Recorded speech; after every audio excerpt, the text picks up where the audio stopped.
Haniza. And yeah, ladies and gentlemen and students, I think it is worth for me to convey that ITS and UTM has already very long-term history in terms of the cooperation. So we are like a sister, a brother maybe. So we work very close each other. And a lot of ITS lecture, for example, during the mobility program in UTM Malaysia and also the reverse. But in fact, we realized that UTM grows fastly, grows faster than ITS in terms of the innovation and also the achievement to the university ranking, for example. So we need to learn a lot from UTM in this case. So today we have uh, Professor Nur Haniza, and I believe that Professor Haniza will give us some insight. So I see the topic today is expectation from being a postgraduate student. So we would like to listen from the perspective of UTM, for example. What should be expected as the postgraduate student? So I also hope that by the end of the session, so for all of you that still in job, for example, why I have to be postgraduate student in ITS. So later after listening the presentation from Professor Haniza, so I hope that we'll be able to change your perspective of being postgraduate student.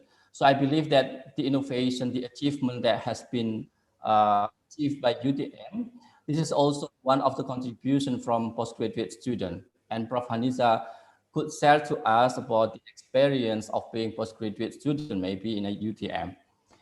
So again, thank you very much for all of you for the time, especially for Professor Haniza.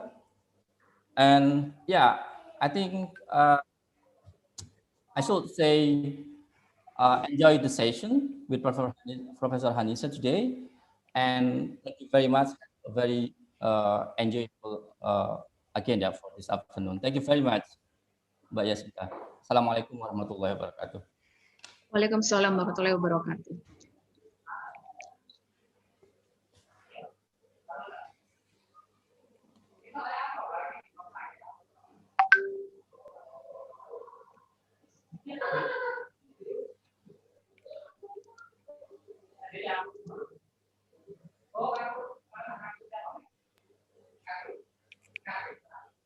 For the next welcome address, there is a welcoming speech from the Director of Global Engagement of ITS, Dr. Maria Anityasari. Dr. Maria Anityasari, the floor is yours. Okay, thank you so much, Mbak Yasinta. Thank you so much, Professor Heri Kuswanto. Professor Nisa, oh my, what should I say? I'm very, very happy to welcome you to this session. All participants, ladies and gentlemen, we have to know that Professor Nisa is a very, very busy person. But I really appreciate the commitment Professor Nisa put, not only to improve the postgraduate study and the quality of your research, but also in terms of partnership with ITS. Just now we finished meeting with Professor Nisa, Professor Ismit, and all colleagues from UTM, UMT, and also Brunei, UPG, and we already planned many exciting program, yeah, very, very good program. And today, I myself, I really appreciate your time, Professor Nisa, and I really hope this is beginning of our closer collaboration and in our closer cooperation to support each other. Especially in terms of research, we have to learn a lot from UTM. I agree with Professor Heri that we have to learn a lot from you, and we are very happy that you are willing to share your experiences with us. So, all ladies and gentlemen, or participants, how about if we use our reaction button underneath and give a very big applause for Professor Nisa. You may choose, you can use clap hand, or you can use thumb up, or you can use this is special from me. Thank you, Professor Nisa. Back to you, Mbak Sinta. Thank you. Thank you for the welcoming speech, Dr. Maria. For the next session, the moderator for today's session is Reni Pradina Kusmawardani, STMT. She is a lecturer in the Department of Information System in ITS. She got her master's degree in informatics from Institut Teknologi Bandung and the bachelor's degree in electrical engineering from the same university. I would like to hand over the main session to moderator. To the moderator, the floor is yours. Yeah, thank you, Mbak Yasinta. So good afternoon, ladies and gentlemen of the audience. It is an honor for me to introduce our speaker for this first session of R2SEP 2021, Professor Nurhanisa Sarmin. Could you please show Prof. Sarmin's biography? Okay, great, perfect. Okay, so Professor Sarmin is a professor in mathematics at the Department of Mathematical Sciences, Faculty of Science, University Teknologi Malaysia, or UTM. Her research interests are group theory, graph theory, and splicing systems and their applications. Besides that, she also holds the position of the Associate Director on Global Strategy and Engagement of UTM International. Professor Sarmin graduated from the State University of New York, USA, for her BSc, MA, and PhD degrees. A very prolific author, Professor Nurhanisa Sarmin has authored more than 400 scientific papers. So, dear members of the audience, a postgraduate study is an exciting journey of learning and discovery, but it is also full of challenges. So our theme on expectations from being a postgraduate student will address those challenges. So I think you have come to the right place for learning what those expectations are, strategies to meet them, and also to make the most of your postgraduate journey. So in this afternoon session, we will all learn from Prof. Sarmin's vast knowledge and experience on this theme. So first, Prof. Sarmin will deliver her presentation for 60 minutes. And then we will have a Q&A session for 30 minutes, I'm sorry. So a link will be provided at the chat for you to ask your questions. So without further ado, I'm handing over this session to Professor Sarmin, and would you please start your presentation? Thank you. Okay, thank you very much to the moderator of today, also to Professor Harry, and also to Professor Maria. Thank you very much for the invitation. This is my very first time sharing in R2SEP. Actually, as mentioned by Professor Harry before, we have been friends, partners, UTM and ITS for so long. And they came to UTM last time. We had a program, and I look at it was in 2019. And then I planned I should come. I have never visited ITS before, so that is one of my destination to be, but we never know that COVID will come. Exactly today, last year in Malaysia, we started the movement control order. So it's exactly 1 year. But anyway, we use the opportunity to meet. We don't have to travel, and we can meet at least this afternoon. So thank you very much for the opportunity. Before I share my slide, I would like to see the audiences. I see there are 176 of you in this Zoom. So you can turn off the camera later, but if you can, if possible, to turn on your camera normally in my class, I would like to see my students' face at least for a few minutes before we start, because I need to know my audience. Okay, I was told that there are students, most of you are students from ITS, and also we have students from outside Indonesia. Okay, so as mentioned by the host just now in the beginning, you should rename.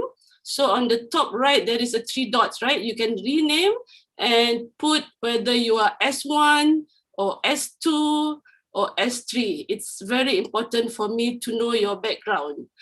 So I see that the S1, and put also your university. I see your ITM there.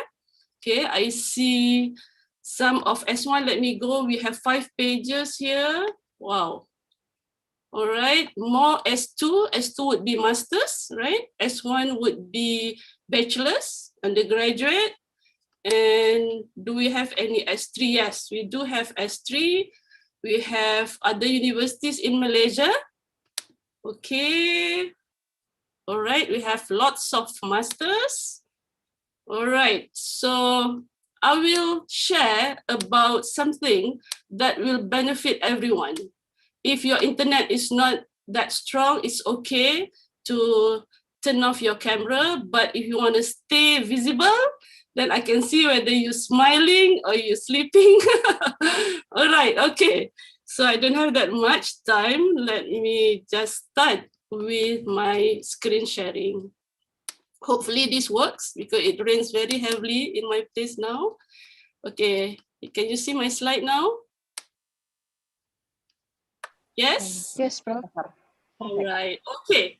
So again, thank you very much. I hope I will fulfill the expectation of ITS to share about the expectation from being a postgraduate student. And if you see, that is my full name, Nurhaniza Sarmin, but everyone call me just Professor Niza. So I'm from Department of Mathematical Sciences, Faculty of Science in UTM. And this session is for science. So although you don't put in your name, I cannot see now. I can see only my face and the slide. Okay, if you have never been to Malaysia, it's okay. Looking forward, maybe you can visit UTM as mentioned by Professor Harry. We are very active in the mobility of the students. So that is an opportunity to come and visit us.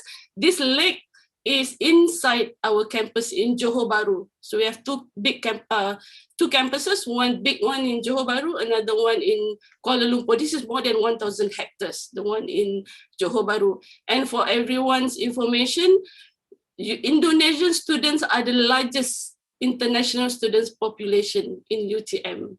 More than 700 Indonesian students in UTM. So UTM, my home, is mentioned there. Okay, anyway. Okay, let me see. This has happened before in the beginning that I cannot do next. Let me try to reshare this. So this happened before, it's okay, right? Okay, I had to escape this. Try again. Okay. Okay, let me try again. Yes, okay, as mentioned by the moderator, my background, all my degrees are from this university, Binghamton University, State University of New York. So I was an international student in that university. I did right after my high school, I went to this university. Actually, I underwent a 6-month English course, not in this university, but another university in the States. And then I started my Bachelor of Science in Mathematics in 1986, or long time ago. You can expect my age now. So in 3.5 years, I finished my Bachelor of Science because I took some credits. It's actually a 4-year program, but I took some credits during summer school, the 3 months, because I don't go back to Malaysia. Just once I went back. So I used the opportunity to take credits from other universities. So I do some sort of mobility, but not outside the United States, from other universities. So I transfer the credits. And then straight after that, I did my master's in 3 semesters. So in 5 years, I finished my bachelor and my master. Then I went back to Malaysia, and 1 to 2 weeks, I started actually working in UITM. I saw somebody from UITM, but just for a few months, and then UTM offered me. So this year, 2nd of May will be my 30th year in UTM. Okay, so after 3.5 years working, then I got married, and I have 2 sons, and then I went back to the university for my PhD. And you know, in US, PhD is mixed mode. You have to take classes, you have to start research, and the normal duration is 4 to 5 years. But with the limitation of my scholarship, I managed to finish in 40 months, 3 years and plus. Okay, so this can all be done. That's why I'm sharing more about this, that we can do our research, we can have family, all of this, what is expected of us. If you want to know more about me, you can go to my website there, people.utm.my/Nisa Sarmin. I will also put this slide over there in my website, so you can see the others. What happened? Okay, sorry about that. I have to escape because it keeps on doing that. All right. Okay. This is the day that I arrived in the States for my PhD. I mentioned that I got married. I worked in UTM. I got married. I got 2 sons, and then I went back. So this was in 1994. And my husband also continued his study in the same university. And my research area is in pure mathematics, again, as mentioned by the moderator, and more to group theory and DNA splicing system. So group theory is more to the theoretical, and DNA splicing is modeling of DNA, also mostly theoretical, but we did some experiment also in the biology lab, right? Okay, I was too fast for this, right? Okay, I had to press slow. Now, I want to share this too, because you will see later on we have a 30 minutes question and answer session. So you can ask everything that is needed to ask about postgraduate study. I was an admin in UTM since 2007 up until now. So I mentioned that I joined UTM 30 years ago as a lecturer. And then 2007, I was as the head of Department of Postgraduate Studies in the Faculty of Science. So in UTM, we have mathematics, we have chemistry, we have biology, and we have physics as usual. Okay, and then later on, after 5 years, I became Deputy Dean in the School of Graduate Studies. So before I managed mostly students, postgraduate in faculty, now this time I manage the whole of UTM for postgraduate student, mostly postgraduate student society. Okay, and now after 4 years or 5 years in School of Graduate Studies, I have been transferred to right now in UTM International. Okay, as mentioned earlier, before I manage global education and student experience.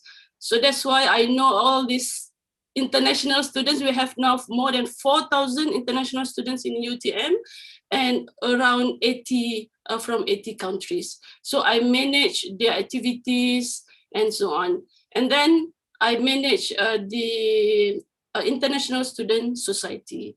Until now, starting from August 2019, I manage global strategy and engagement. So more about partnership with all the others and MOU and so on and so forth. Okay. All right. Okay, a little bit more. I graduated 83 undergraduate final year project students. So in UTM, during the final year, they have to take a project. We call it Project Sarjana Muda or undergraduate project. And I graduated 26 master students. Some of them are full research and some of them are mixed mode. So you can take 2 semesters classes and 1 semester research. This is mixed mode. There is no taught course for mathematics. And full research is 3 to 4 semesters. I also graduated this starting from, I think, 2007, yeah, until now, 35 PhD students. Okay, and you can see there are Malaysians, there are Pakistan, there's Yemen, there's Iran, all over Libya, and so forth, right? Sudan, Nigeria.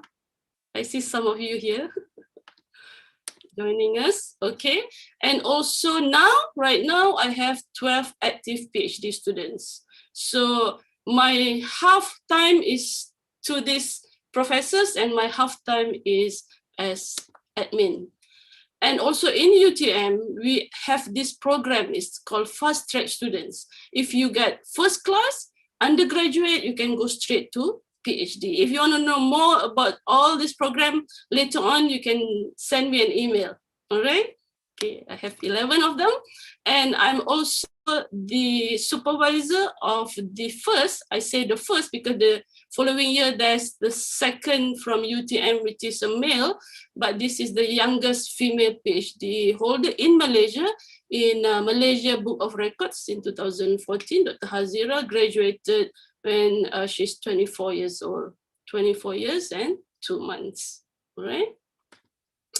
Okay, now some of you are undergraduate, some of you are postgraduate. You have to know what's the difference. Undergraduate in UTM in the final semester, final year, they also have to do some research. So undergraduate, you have all classes, full classes, you have tests, you have exams. In final year project is like a mini research for starting your, like the postgraduate journey, all right? If you're thinking to continue for masters or PhD, you have this starting from your undergraduate. If I'm not sure in ITS, but that is how it's in UTM. For postgraduate, you can take classes, and if you take research, you will learn independently. So for masters, you have 3 different kinds. Taught course is like the whole, all classes like undergraduate, maybe some project. Mixed mode, as I mentioned before, in UTM, we have 2 semesters, semester and 1 only semester for the whole research, right? Full research. And PhD also, like I mentioned, for my PhD, is 2 semesters with classes, but I have to start research from the first semester to finish early. So it's classes and also research, but mostly in UTM is all full research. Okay, now why do we do postgraduate study? I asked this actually to the final undergraduate student in UTM when I was in the faculty. They said, I want to have a big salary. That's why I want to do postgraduate study. Yes, we cannot say no to that because some of them, they want to be as highest position to be a lecturer or professor. So they need to continue for postgraduate study. Some are required by organization. They are not need to be an academician. But even if they are like, they have to take MBA, for example, master's. So required by organization. Some are motivation for the family or others. I have a friend who took PhD just so that it gives motivation to the children, okay? She said, I'm not going to work, but I want to motivate my children to further the study. And some about self-satisfaction. Okay, so while doing your postgraduate degree, this is what you develop in the journey. So you have perseverance, problem-solving skills, not only for mathematics, but for all of them, not only for science. How do you solve problem, right? Develop public speaking and also communication skill by presenting research in conferences or seminars. And this will be really benefit when you go to work. you have to communicate. You have to do public speaking. That's why some have to do MBA because they're being the boss, right? How do you handle a meeting? How do you handle a big conference? If you don't know how to do this, communication skill and having this good public speaking. Develop research skill. Some go to the research area, just being research officer fully. So you have to know how to do research. Writing skill. Not only you have to finish and write your thesis, you have to know how to write papers, okay? And also critical thinking. So I'm just sharing some of this. I'm also have mentioned this, but just whatever I mentioned after this mainly is about UTM and my experience, maybe in ITS. Before we see the video, right, there are many similarities. So we have Master of Engineering, Master of Philosophy, Master of Education, Master of Management. Who knows? Some of you in S1 want to continue in UTM and join the 700 plus Indonesian students in UTM. That's a possibility. And you can do the Masters by third course, meaning 3 semesters of full classes, or mixed mode, 2 semesters here, 1 research here, and the whole full research, okay? And the duration minimum is 1 year and maximum is 3 years. And actually, sometimes my student ask me, which one is easier, undergraduate or masters? And then I said, even the name is different. Undergraduate and masters should be higher, should be harder. But think about this, undergraduate, sometimes you have to take credits and you have to take classes that you don't really like, right? Masters is solely for your particular the field. So some say that I like masters more because it's just 3 semesters and I can take all in my area. So it depends. And then you can do doctoral. Okay, so PhD, engineering doctorate or DBA, like I mentioned before. Minimum is 3 years and maximum is 8 years. I have mentioned about this, right? If you take coursework, they're all classes. You have tests, you have quizzes, all this. If you take mixed mode, 2 + 1 classes and then research. If you take the whole research, in UTM, you just have to take 2 courses, research methodology and another university elective subject. And the others is just Viva. Okay, so very, very important is how to choose your area, how to choose the title, right? And how to choose your supervisor. Some of you probably are still thinking to continue for postgraduate. Some of you are already probably have a supervisor, right? For masters or for PhD. So this is more to those who are thinking or starting, right? So normally what I tell my student is, you know, if in mathematics you have so many fields, even in chemistry or physics or biology, right? There are many different in that one. Which one that is you really like or prone to? So that is the area that you want to choose. And then you have to know your strength. Sometimes we like, but we cannot do it, right? And then the next one is, how do you choose your supervisor? If you go to the same university, probably you have taken the class. Oh, I really like the supervisor. I really like how the supervisor teach this class. And then you ask the supervisor, or you can, if not, then you ask you have academic advisor, right? Who I can do my research on. And then discuss the title of the research with the supervisor.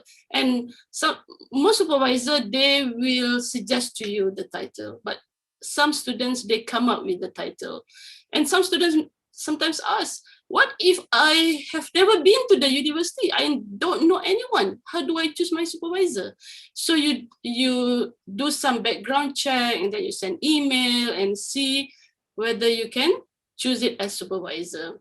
And you have to know your graduation requirement. Okay, this is in UTM, master by research, you had to produce at least 1 accepted publication, conference proceeding before you can submit your thesis. For PhD, you had to have at least 1 index journal or 2 index conference proceeding in Scopus or ERA or WOS. For mixed mode, you don't have a graduation requirement. And sometimes we ask, why do you want me to do publication? Why publication is important? If we don't publish, people will not know us. That's one thing. Okay, if we don't publish, probably by the time we submit our thesis, that is already done by someone else. And then that is not your novelty, right? This is just showing, I checked myself in lens.org, you can check and type my name. I type under splicing system, and I want to see where am I in the whole world under splicing system. And it's 1, 2, 3, 4, 1, 2, 3, so small, right? 4, the arrow there. And in Asia, right? Splicing system is very new. There are not so many in Asia, so that falls to number 1. Under group theory, we have lots of group theories in the world. And I check in Asia, okay, still under publication, I publish the most. And also in Malaysia, okay, this is how many of your publication in Scopus. All right. And also this is, they call it most active. You can also check that. So I can see all these active authors that you can see their work also in your area, right? So you can use that. And what is expected of you if you write your thesis in English, then you have to be good in English, in written. Okay, in UTM, you can write in English, you can write in Bahasa Malaysia, although you come from Indonesia, it's not Indonesia, Malaysia, it has to be Bahasa Malaysia, and or some write in Arabic, all right? So we have the English requirement for that. And what are the skills needed in postgraduate study? As I mentioned, if you want to start, you have to know your basic knowledge, right? You have to take in this class. I really like this class. I want to study further. So at least you have those knowledge. And then for research skills, if you want to do research, then you have to attend research methodology course. It teaches you how to write, how to start your research, what is the methodology, and so forth. All right. Then you have to come up with research proposal. Right. So this is the postgraduate research journey. This is from the School of Graduate Studies in UTM. The top one is for the, let me see. Okay, you don't have to really read it, it's okay, but it's for masters. Okay, maximum of 8 semesters for masters. And down there, you see it's like snake. Right, it's not really as smooth as masters. That is for PhD, right? But it is doable. People graduate. That's one of the reasons I share all the graduated students. So you have to know this is what you have to do in the first semester, in the second semester, third semester, fourth semester. I have to do this.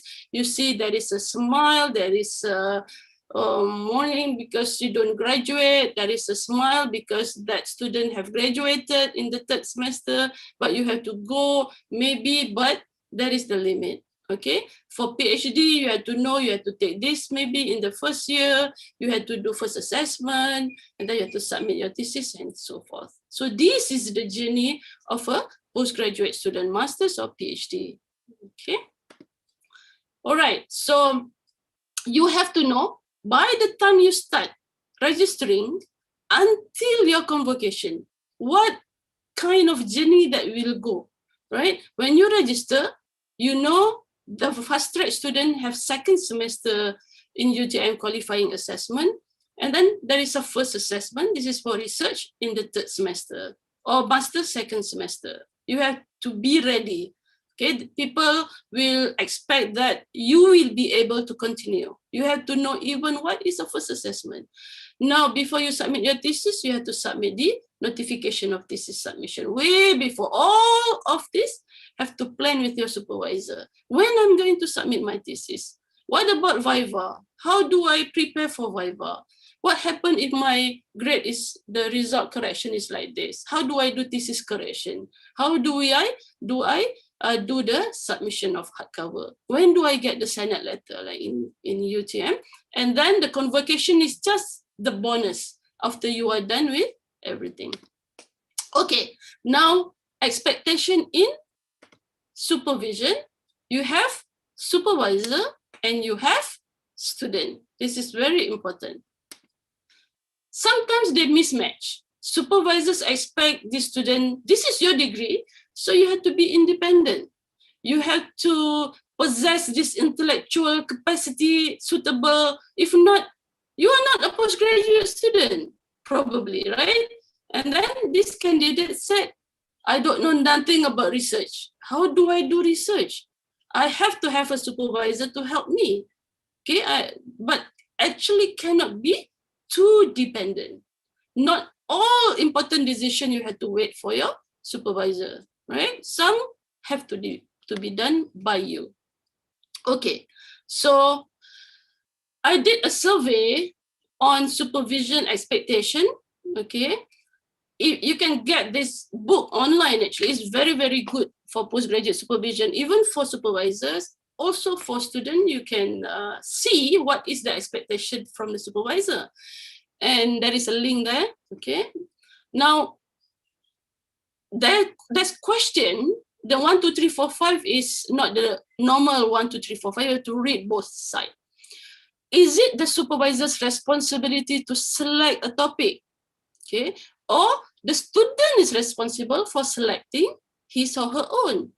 And the answer is, even, I asked this students who already graduate and become supervisors, and also for my active student right now. And they agree that this topic have to be in the middle, meaning supervisors have to agree and know about this topic and the student can do it. Otherwise, if it's solely student selecting his own, how can the supervisor help if it is not the field of expertise of the supervisor? Okay. The second one, the supervisor should insist on regular meetings with the student, or the student should decide when she or he wants to meet the supervisor. And it's really in the middle, meaning the supervisor sometimes need to insist, but the student should also decide when to meet, right? In my case, I normally give the opportunity for my student, even they want to meet every week, still I can find a slot for them. Every 2 weeks, okay? Later on, I will share about my meetings. Next, is the supervisor who decide the theoretical framework or the student? Again, it's normally towards in the middle. Maybe it's depending on the topic also. Next, the supervisor should check regularly that student is working consistently and on task. So students say, okay, my supervisors should check regularly because sometimes I tend to forget, I tend to be lazy, and so, all right? You don't need to agree everything with this. This is just a survey, something that you need to think about. Maybe it's good to discuss also with your supervisor. Next, the supervisor should develop appropriate program and timetable of research and study for the student. I feel that it should be more to the student. Okay, the supervisor, student said, should leave development of programs, but sometimes students don't know. If you don't know, you discuss with the supervisor, what should I do? Whether I'm doing okay, right? The supervisor is responsible for providing emotional support and encouragement. I believe this is more to the left. Yes, the supervisor should provide this support.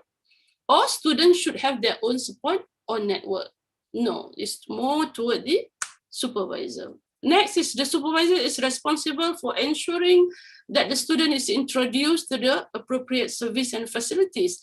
If it's now you don't go to campus because of the pandemic and you are a new student, it must be quite hard for you to be able to access to the facilities in the universities.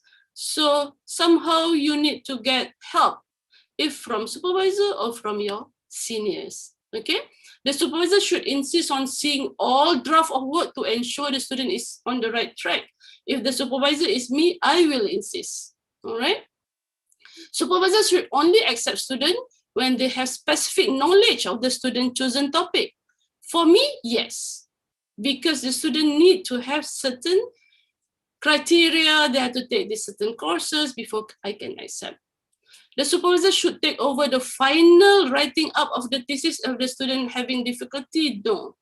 And you can see that most of them put it, the writing of the thesis should only ever be the student's own work. So you don't expect your supervisor to finish your work for you. Even after the correction, of thesis. Suppose you fall sick, it's your whole responsibility. Okay, you can ask for deferment and others.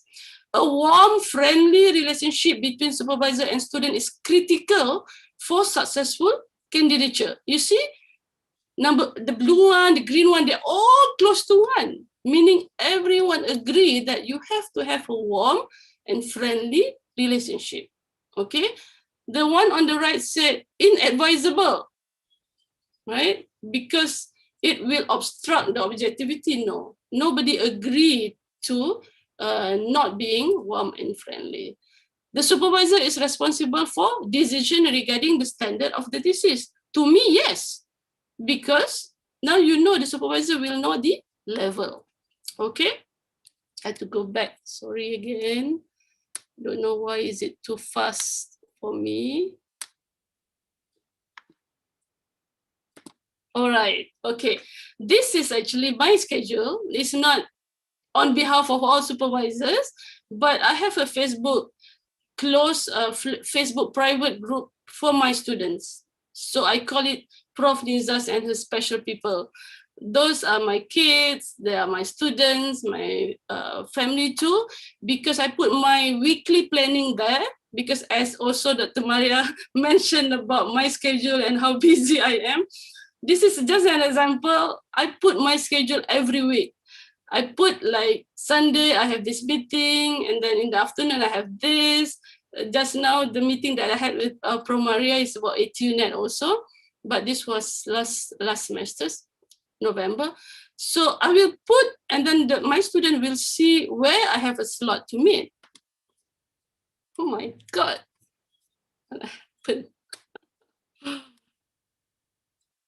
Okay.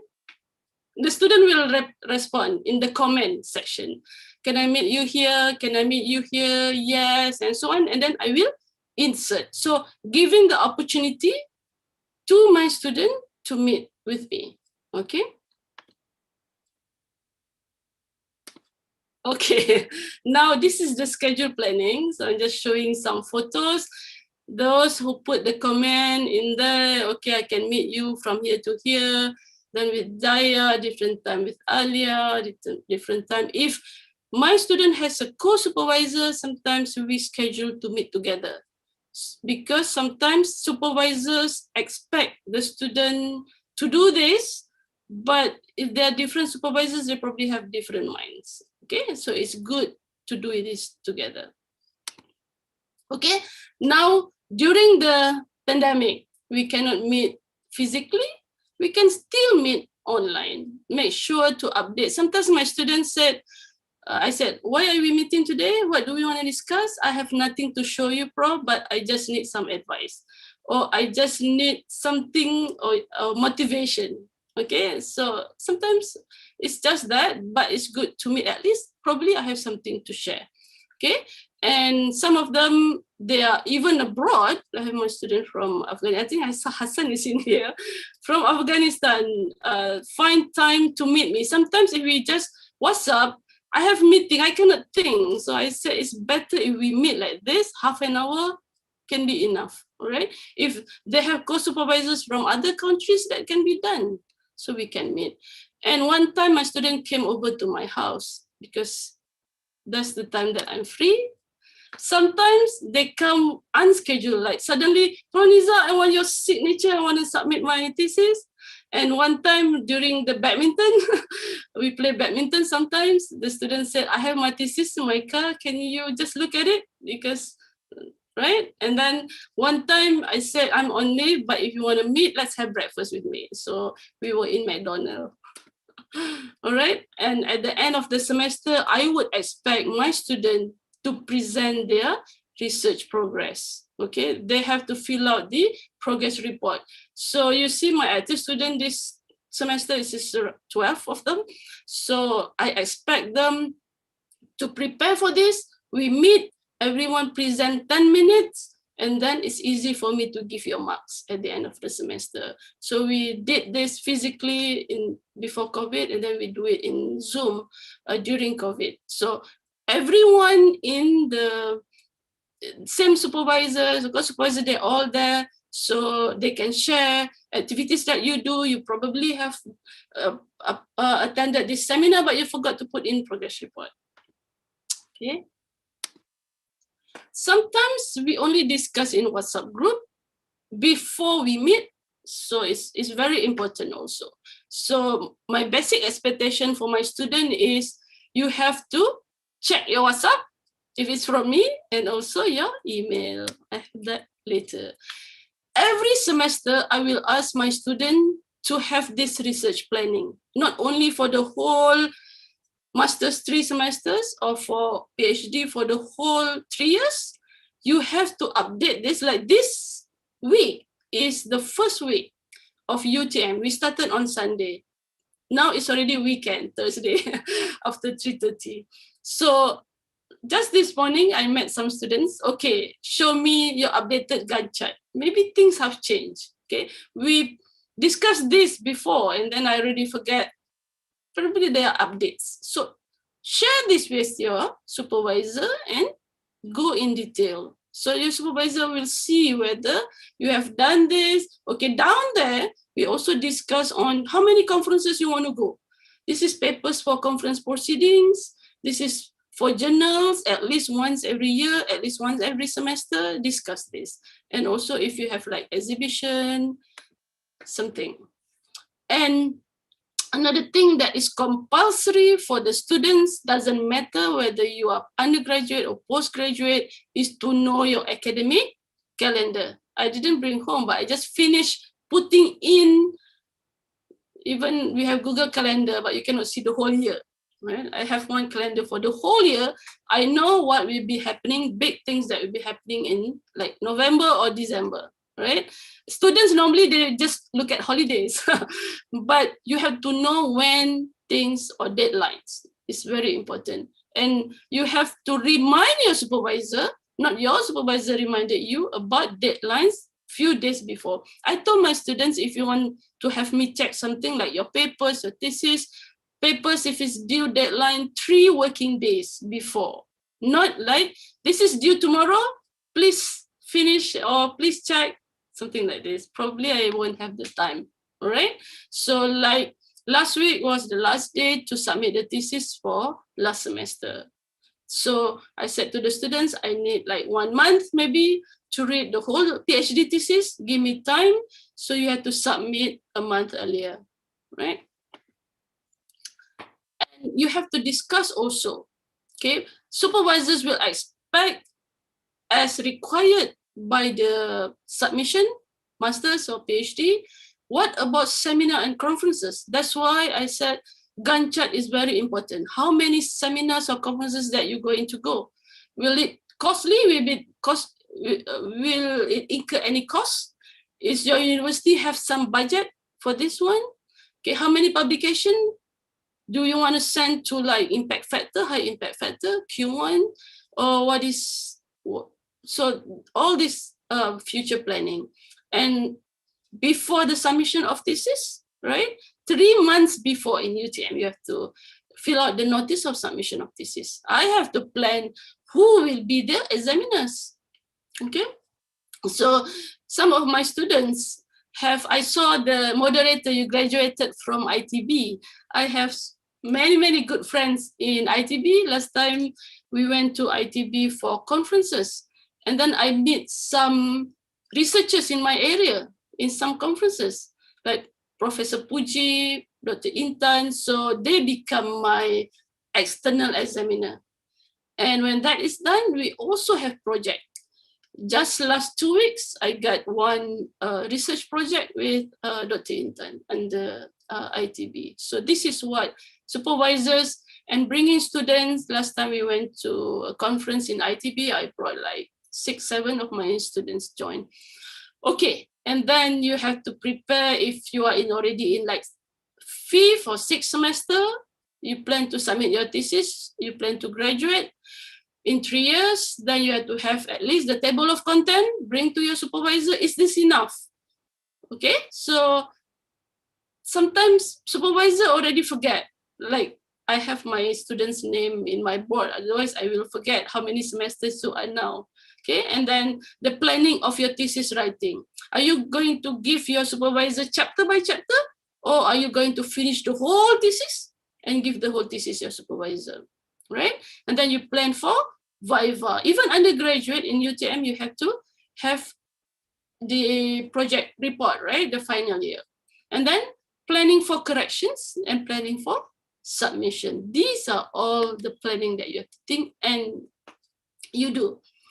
Okay, actually, if to talk about publication, there will be one own afternoon talk, but I just share some tips on publication, on the plan.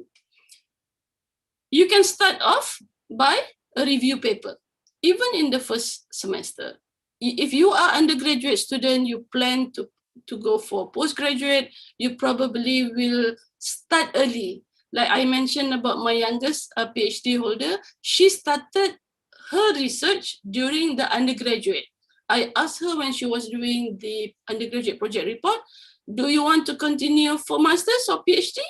And then she said, okay, I probably will be thinking to do straight to PhD. So I said, okay, then I will think about giving you a title which can be continued to PhD. So the title is much harder than the normal undergraduate, but she could do it. So started early. So even the first semester of the PhD, then you can come out with this review paper. Are you going to conferences once a year or every semester? Like before, it would be costly. I told my student, at least once you go abroad, then you see how to like flight and preparation, right? To meet people from abroad. Right now, we don't really have this, but we can just do online. Hopefully next year we can do this again. Local conferences, conference in your area. So these are the things that you can discuss. Okay, whether you want to publish in a Scopus journal or just non-index journal, right? There are difference. I show you, if you publish in Scopus journal, you can even check your name and yourself, right? And people will know, because your publication will have your name and your supervisor's name. And if people keep citing, do citation and reference, that will be better, right? Or in WOS journal, then you have to plan for attending a publication workshop. We have this a lot, right? In all universities. Even this R2SEP has like so many great.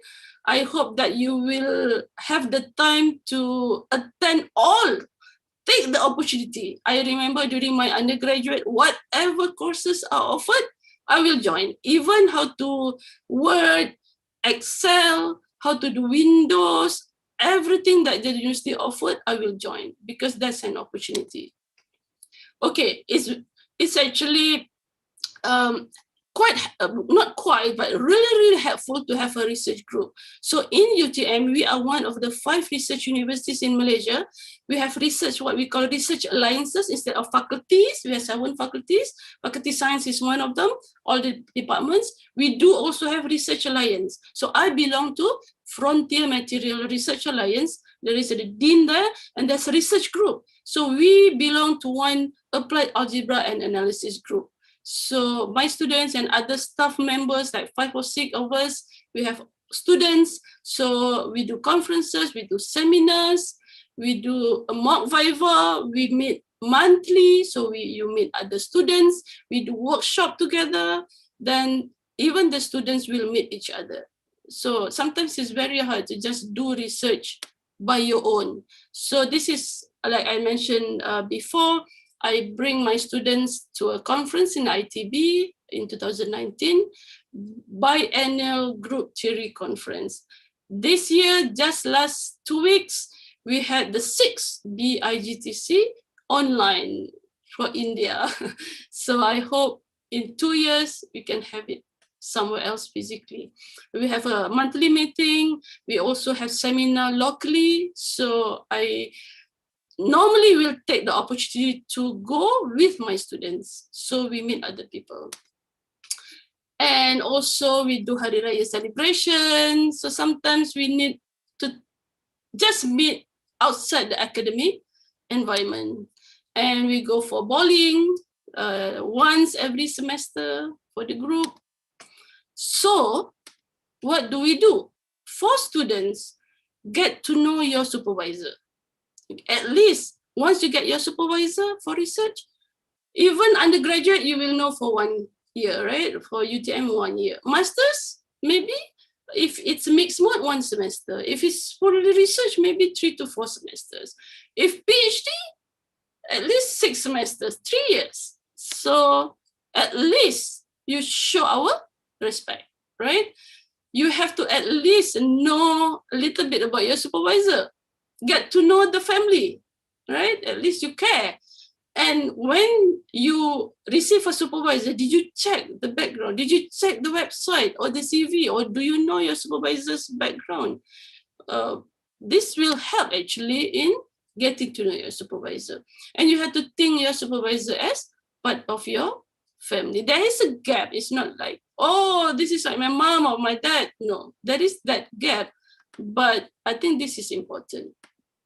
As a supervisor, you should know what your supervisor expects of you. I told my student, I expect you to always be around. Few of my students are not in Malaysia because of the pandemic, but always be around means they are reachable.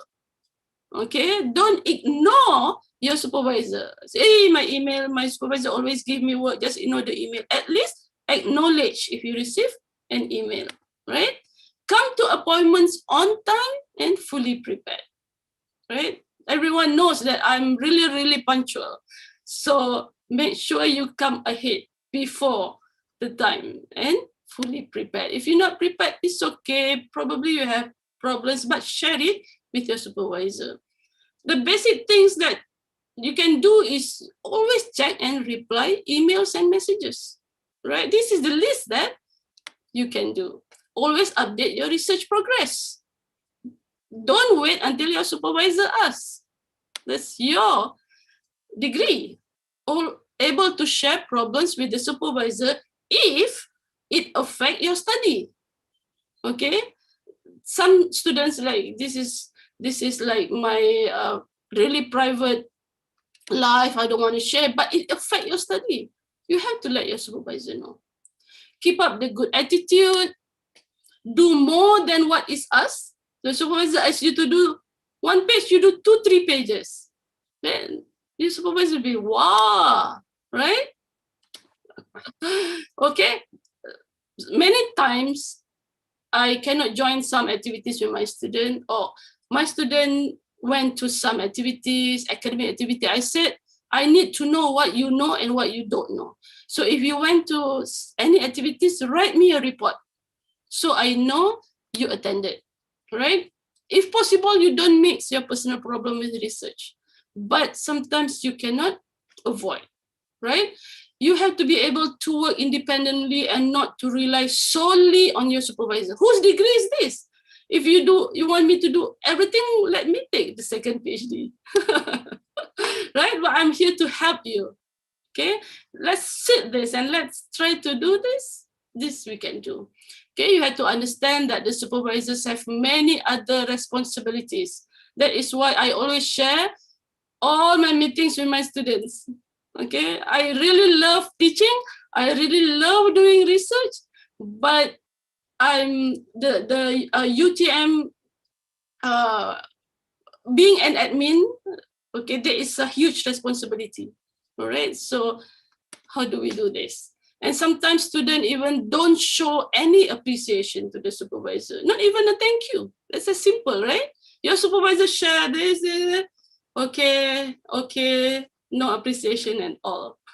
I'm just sharing, this is one report from my student, right? About dear prof, the report for yesterday's talk about Web of Science, okay? First stop to research discovery, this is in the library. The speaker began the talk by introducing this, and what is it about publisher, This is what I learned, right? And the other one is on high publication workshop organized by a center. So another student share about this. What do we have to know? What they share? And the other one about structured course facing your viva. Okay, so what do you learn about this? Or not? It's okay. Just give your opinion and share. And then we can share this to the other students. About student lifestyle. Okay, we don't expect you to work 8 hours a day, 5 days a week, 40 hours solely without doing anything else. That is actually the minimum, right? As a research, you're supposed to do research 8 hours a day, 5 hours a week. Weekend, Saturday, Sunday, your weekend, you can do so many other things, right? We need 8 hours sleep and other things. We have 24 hours a day, right? You can, in UTM, we have Postgraduate Student Society. We have clubs, so many clubs. One of them, I really recommend my student to join is Toastmasters Club. They can join UTM International as global bodies and meet with the exchange student. There's International Student Society for the international students. If they live in college, just follow the activities. It will give you the soft skills. Sometimes you're too stressed with your research. You need something else to do, right? We have the activities in UTM International. We call it as Culture Corner. And also you can do research attachment. Okay, I will share later. And those gone, you can do activities. Sometimes the activities online. You sometimes sharing, sometimes webinar. There's so many things that you can join. So this is just by putting in the list of my students who join Postgraduate Student Society in the faculty.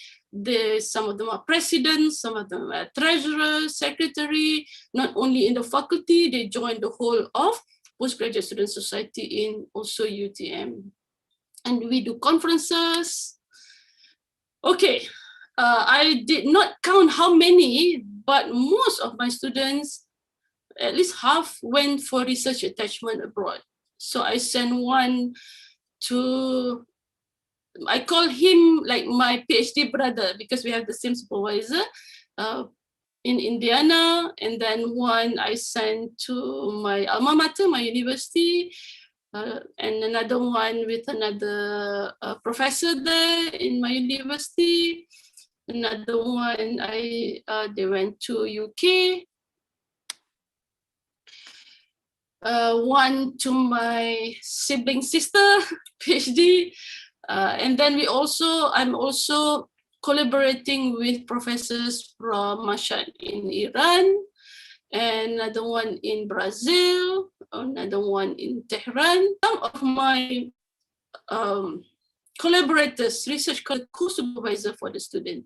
My international student from Pakistan have co-supervisors in Pakistan. So even if they go back during the summer, like 3 months, it's not going for vacation, but they went back and do research there with the co-supervisor.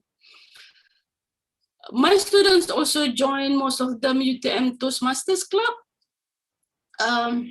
If online now, you can easily find us in Facebook, Google.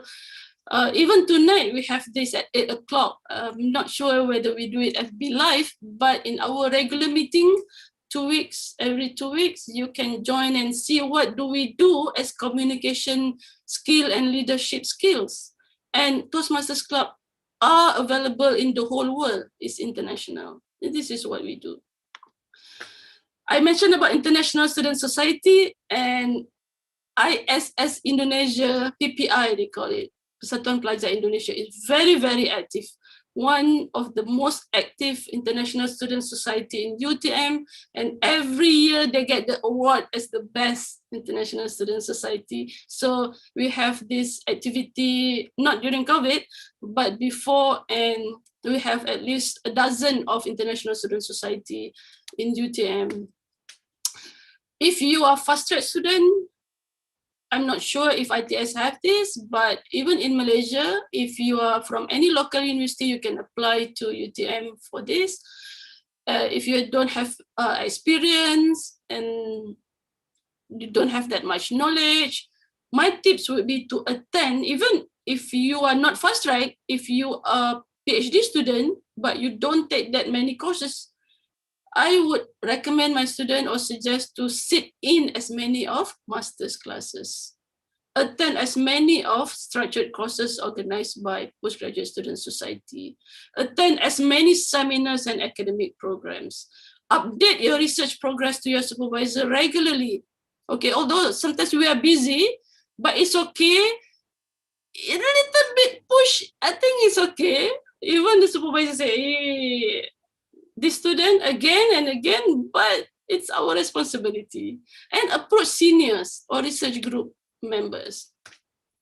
Okay, so sometimes we expect our student to receive awards. Okay, like Dr. Ibrahim received the Alumni Award, Dr. Gan received Pro-Chancellor Award, and to get this award is you have to graduate on time. Okay, graduate on time in UTM means from the time you register until you get your Senate letter is 42 months for UTM, and for Ministry of Higher Education is 48 months. Okay, so this is the graduate on time.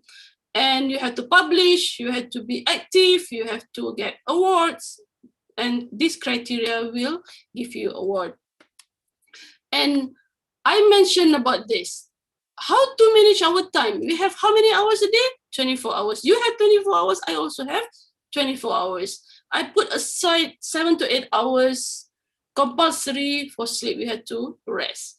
We have time for our research. I mentioned 8 hours a day, 5 hours a week. I have to have time for teaching. Sometimes some students need to teach as a TA, right? Time for being admin, not only for the lecturers or supervisors, but also if you become like society, right? Sometimes some of you have family. When I was a PhD student, I had 2 sons, just so little. So I had to have time for the family. So send them to bed and then continue for my research 10 to 12 midnight. And then the whole morning, the whole day at school. And then weekend is time for family. Sometimes you have to have time for yourself, right? You have leisure, you watch probably movie, or you have time for ibadah, time for other activities. 24 hours is what we have every day that you can manage, all right? I do exercise, you have to be fit, you have to be healthy, so you have to do all this. I have just 2-3 minutes left, up to 60 minutes, but this is my Viva, right?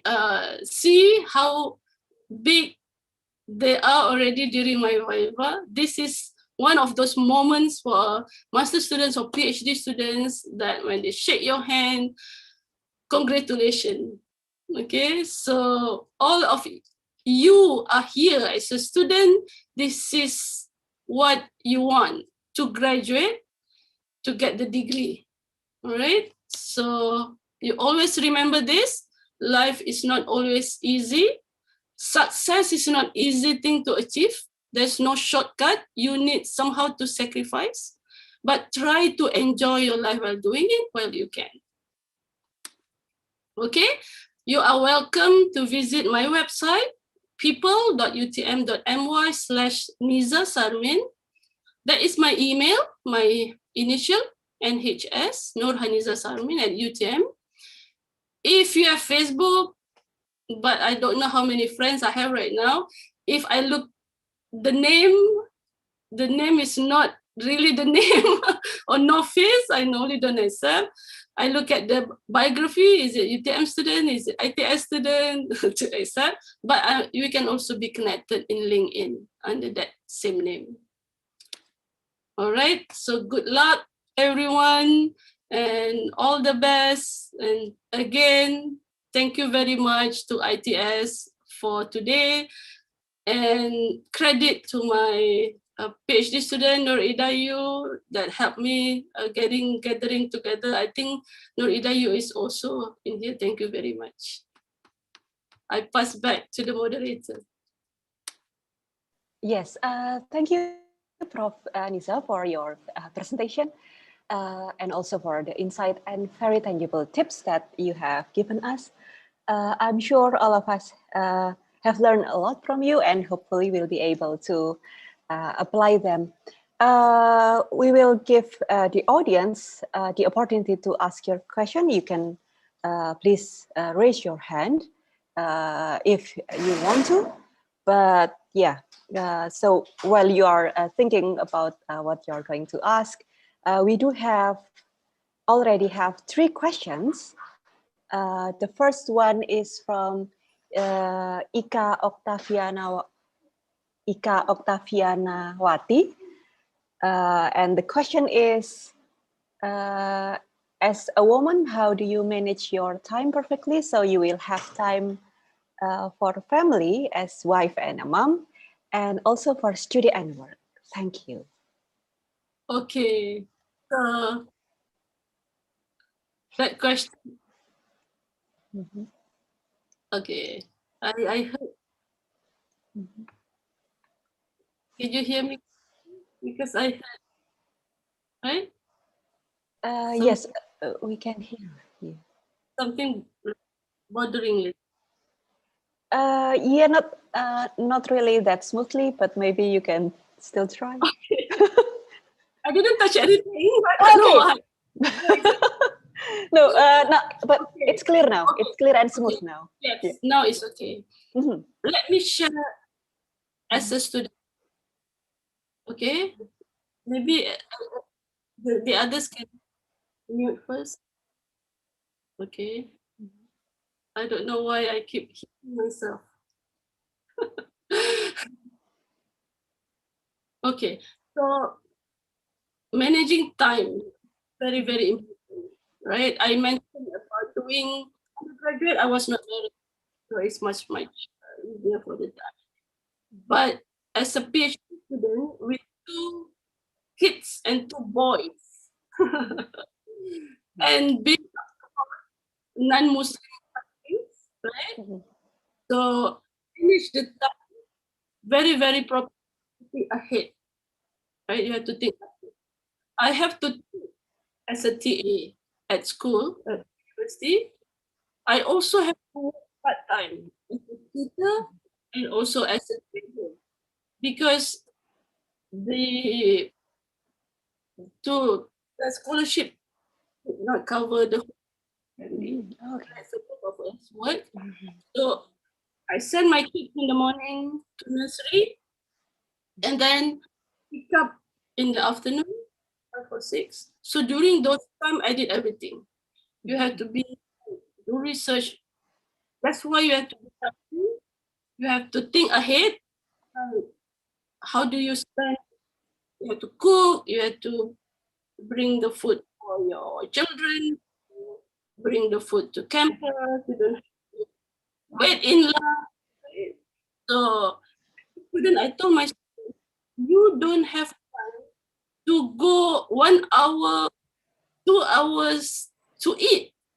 That's a simple time. Right? So sometimes those are the things that use up the time. I have to go back to cook. Even right now, go back and cook. I have to make sure do things smartly. All right. So I hope that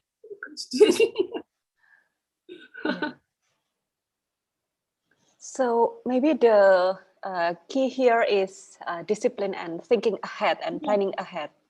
Yes, discipline and time management. Time management, yeah. Time management. Yeah, so interestingly, that is also one of the point that one of the key points that I took away from your presentation is that planning and time management, right? Yes. Okay. Okay, thank you. So that was our first question, and our second question will be how for research,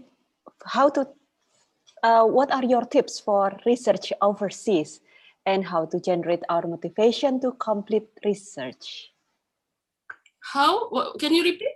So what are your tips for research overseas, and how to like strengthen your motivation or to generate your motivation for completing the research. Research. So, overseas research and research motivation. Overseas research. I'm not really sure what you mean by overseas. Yeah. It's like Yeah. when I say attachment, for yeah. example. Yeah. Or maybe may I guess, my guess is this is related to the research exchange that you present about your students. Okay. Okay. I think I got it a little bit. Sometimes we do reference review, and we got to find an author.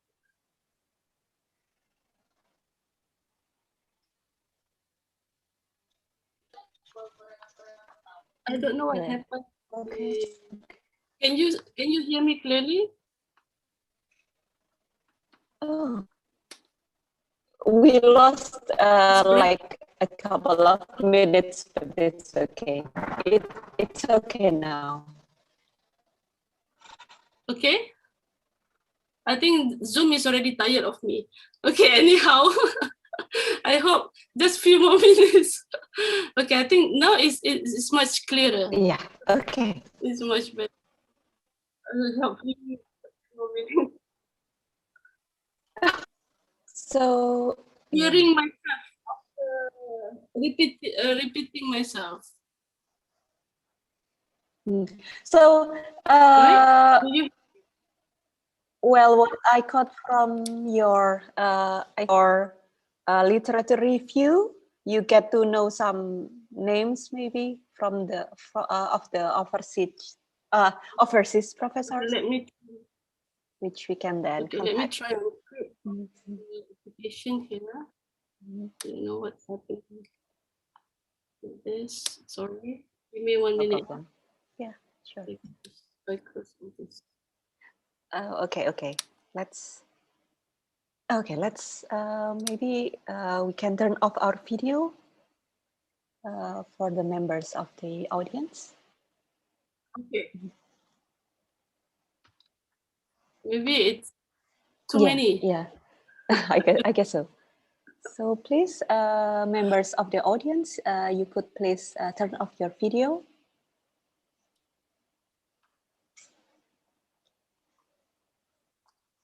Okay. Why and how to send my students abroad to do research, right? I mentioned about one, my sibling. Oh, okay. So we have another one is they found the authors from the paper. Then we got in, and then I contact the professors. Can my students do attachment with you? So they went. They don't. One went for 1 semester. Another went for just 2-3 months, and also have one that time, but not that long, 3 weeks. Okay, so this is called research attachment. In UTM, we have this community program. I'm sure ITS also have that, Professor Maria. But it is possible. And also, I invited visiting professor to collaborate with for up to 1 month. We do that. Oh, okay. So interesting. So yeah, and the next question is how to strengthen our motivation to complete research. And also maybe at the same vein, we have a question on how do you become consistent with your plans and studies? Well, you have to have a strong motivation. Like I was an international student. I wanted to finish early, and I wanted to prepare, right? All the sacrifices that we do that motivate us. Even if you don't go abroad, you just think about once you are done, Okay. right? Nothing comes easy. So every morning, even before sleep, you have to put in your mind that you want to wake up for tomorrow, looking forward for tomorrow. So sometimes ups and downs. Show the PhD journey, right? But never give up. You just believe you can do it. If you are not intelligent, you won't be in this university. Okay. You won't be. And Exactly. compared to others that don't have the opportunity to study, you already have. You're already in this journey. Why not? You just try, do your best. You think like lazy and so on. Just think positively. Other people Okay. can do it. Why can't you? Okay. So, there are more questions about consistency with plans and studies, and also How to be tips. consistent, right? Yeah, and also plan to graduate on time. I think, yeah, it's on the same vein. Yeah. It is actually, people will say that,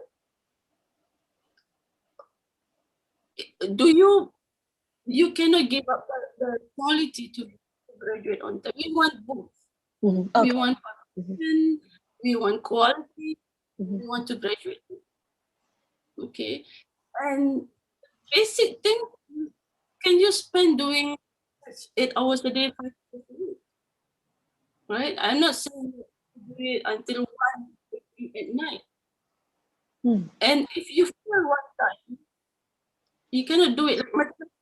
You're in mathematics, things you cannot study, right? Experiment, all this, even if in this pandemic, cannot go to lab, but now we have Maria telling get the vaccine. So things are getting better. Just think positively and see what you can do in the meantime. Okay. What opportunity that you're already in this, all the journey, right? So, and you have to be friends with those that can give you positive thinking. So sometimes also it's friends. You see, oh, I have a student like, how did you finish your thesis? I thought you were in the same boat with your roommate. And she said, my roommate is always relaxing, anything. I don't want to do it. So sometimes also it's the environment. Really. Okay. So thank you. So yeah, and the next question, yeah, we have quite some questions here. So is it possible if we only want to write some paper or article for publication, but the topic is not in our faculty or department when we are studying at our campus? So yeah. About publication? Yes. What about what would you say about publications? Which topic is not in the faculty or the department Okay. at which we are studying? Yes. Okay. You can do that in addition, Okay. or you can adding up to your CV, although it won't be in your thesis, right? But the basic requirement is publication that is related to your faculty or your thesis. But sometimes we join in activities and others publication not related, so it's not counted in your thesis or study, but will be counted in your. So it is okay. Okay. But not because you cannot graduate if you don't relate the public. Oh, okay. So it can be done in a good addition to the CV, but probably doesn't count in the degree. Yeah. So yeah. Yes, because whatever you put, like in the thesis, you will put the list of publication at the end of the thesis, and then this is related to which chapter. So these publications that you have for your thesis must be coherent. Yes. Okay. Okay. Thank you. And our next question is: is the thesis must be done individually? I'm not quite sure. Yeah, is the thesis must be done individually? Yep. So, Thesis is your own. The name is okay. your own name. Okay. But publication can be co-authoring, right? Publication, right, with your supervisor, maybe somebody else doing something similar. There's a big contribution of your, because they are postdoctoral, right? Co-author, co-supervisors, right, it's possible. Other students, sometimes they are co-author of your paper, but in UTM, you're first. That is yours, your thesis. Oh, okay. So the thesis remains an individual, coherent work of what you have been doing throughout your studies. And I think we also have, like this is the question that I have asked you. Oh, and maybe if I may, I also have a question for you, and maybe I think this is, I think many of us would have this question too. So say that if one's professor is not as friendly as you, maybe at least at least in terms of having the time to meet. So what do you suggest this student to do? So some are a little bit difficult to make. Yeah, I can understand. I know, but at least coming from, we can try. Some supervisors are so busy. I don't have time to meet, but it's the supervisor's responsibility to at least reply to this, right?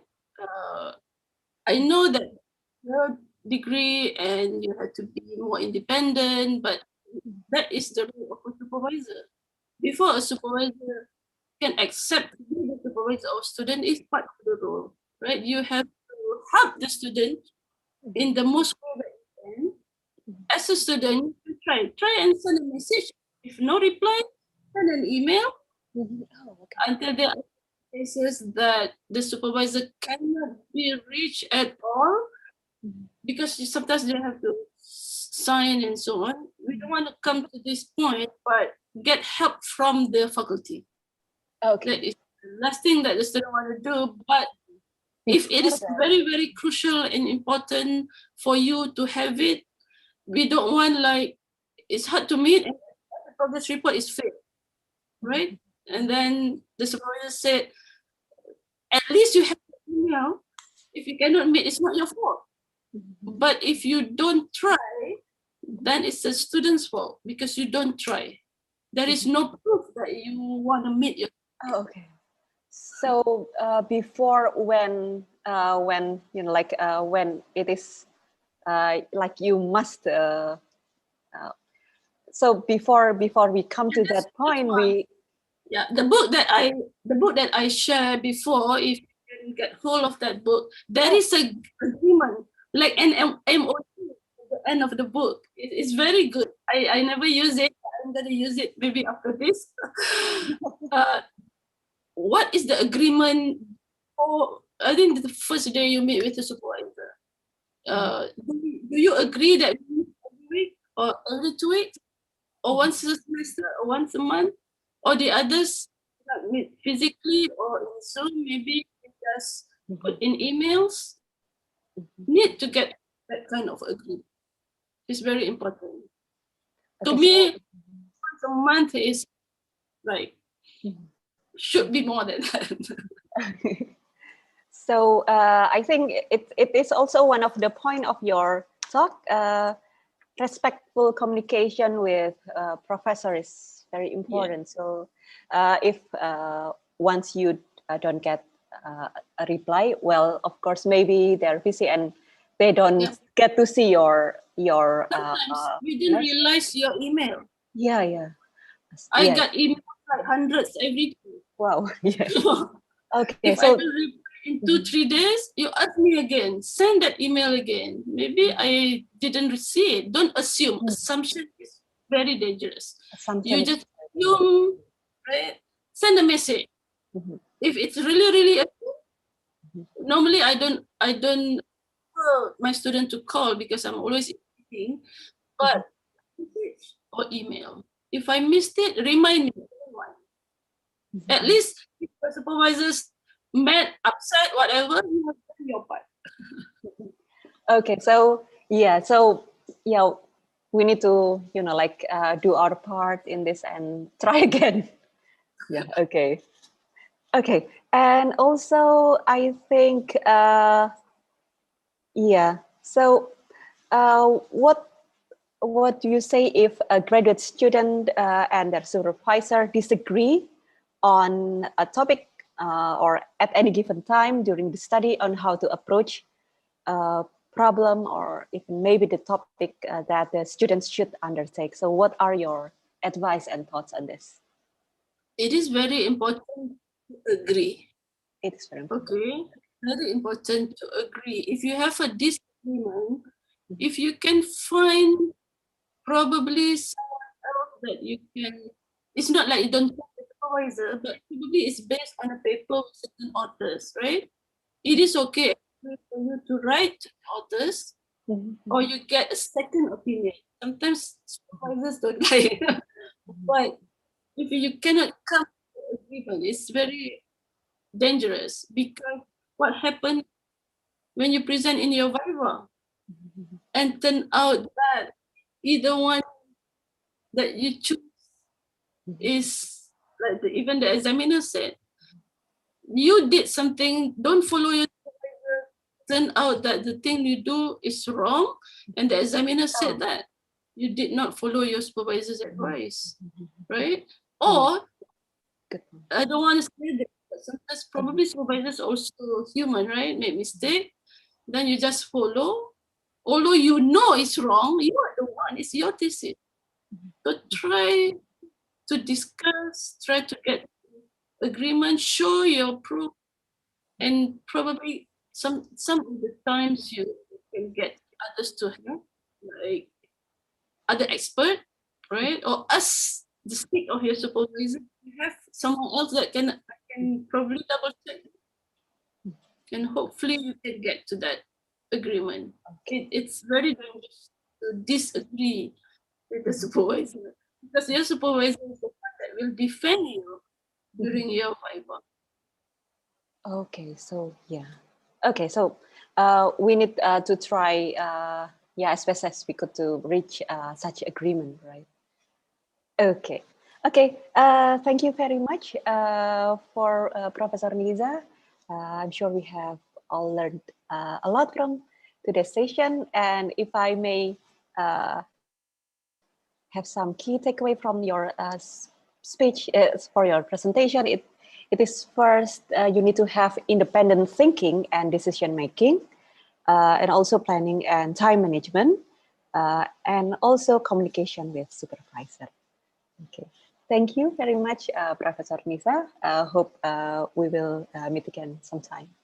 Yeah, I wish everyone the best in your study, and feel free to send me an email just to say hi, maybe. Then who knows? I probably have the time to go to ITS and meet many of you. Yeah, we will be looking forward to that. Okay. You come to UTM.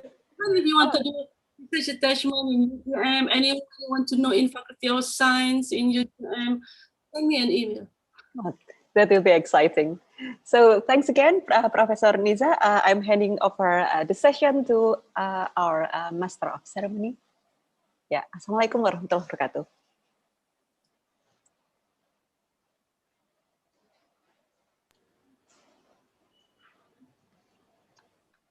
Assalamualaikum warahmatullahi wabarakatuh. Thank you for the discussions, Professor Niza and also Ms. Rani Purina. And then we would like to please for the operator to show the certificate for the speaker and also the moderator.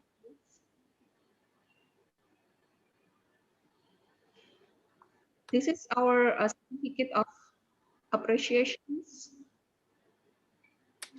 to Professor Nisa. Please, the operator, show the certificate. Thank you for your contributions to our students in ITS. Thank you. Okay, please, for the following slides, we would like to give our certificate of appreciations to the moderator today, Ms. Rani P. Kusumawardani, STMT. Thank you for your contributions today. My pleasure. Yeah. Please, for the next slides. The next schedule, please show the next schedule. Of students, please stay tuned. There will be, in the following 2 weeks, there will be another schedule of RTOS program in the following 2 weeks. Okay, and after this, we will have, please turn on your camera. We would like to have a taking photograph sessions together.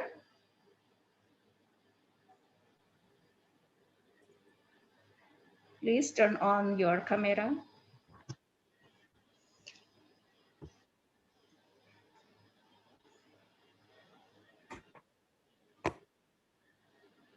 For the operator, are you ready? Yes, we are ready.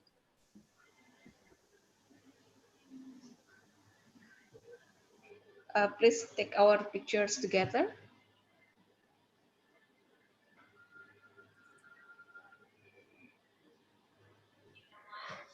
Please smile in 1, 2, 3. Another smile, please. 1, 2, 3. Thank you. Okay, I think it's enough for today's sessions. Do not forget for the next schedule in the following 2 weeks. And for the students, for the Professor Nisa, for the Mrs. Roni, and for all the postgraduate students and also the international students, I would like to express our appreciation for your coming. And thank you for your participation